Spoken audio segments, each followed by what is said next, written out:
So I decided to read The Anatomy of Hope, How People Prevail in the Face of Illness.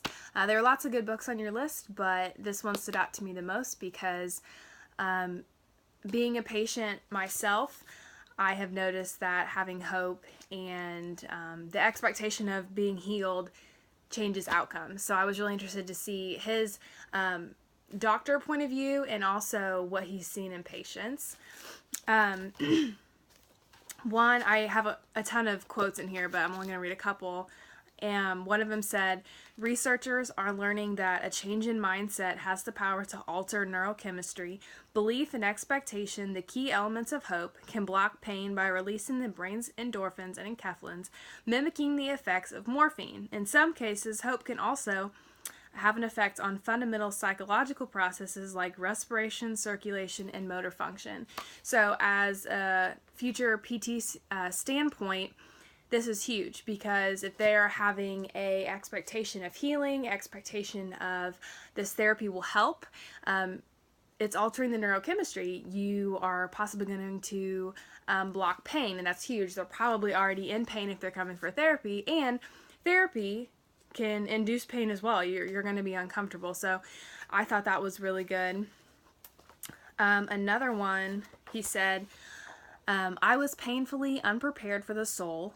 The subjects of hope and despair were not part of our curriculum. So I think ICU personally for me has prepared me well for the soul, for hope. We've talked about empathy and patient values in many of our classes, and he was unprepared. I feel like I am more prepared than he was for that. But again, you learn so much on the job, and he talks about different patient scenarios. And with just the little job shadowing that I've had, I can already see that, what he's saying. Some people have no hope. Some people have false hope. Some people have lots of hope, and they're ready for miraculous healing, which is interesting to see. Another one was, but the experience of being a patient is not something I'll ever put behind me. So his output on healing and hope was huge when he was a patient himself. I think most people have been patients. I know currently I definitely am. I've been sick for the past year and a half. Doctors didn't know what was wrong with me. I went to multiple doctors, multiple tests, and they found out my gallbladder was failing. I got that taken out this summer, had tons of complications, still not well, on different medications. And so with being like that, not being able to eat, not being able to go out and have fun has been hard, and hope has been on my heart for sure. Like, you're seeing other people's stories, you're seeing new doctors and what new medications can do, and I think having hope is huge. And that's why I wanted to read this book, because I wanted to see the science behind it. And he has really good evidence, and I really liked what he had to say.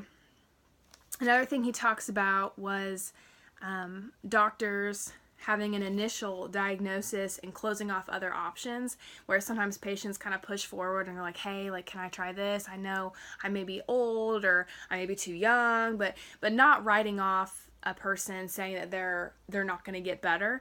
And he basically says it's clinically wrong. So I know we actually talked about this today in class, but sometimes the elderly probably feel this way. I know my grandma definitely feels this way.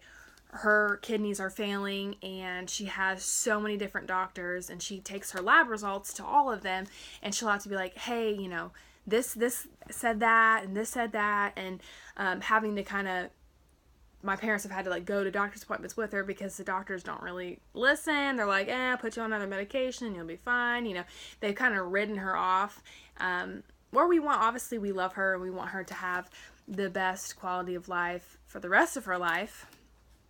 And when they, you know, don't read the lab results and you have to remind them, it's pretty crazy. So my last one was, the body has a remarkable ability to heal, the physical therapist said to me at the start of one session. So that's a huge part of why I want to be a physical therapist, is the ability to heal. Not that I don't like medicine, but our bodies are amazing, and the therapies that have been invented, and the fact that we can rehabilitate these crazy, massive traumatic injuries is incredible.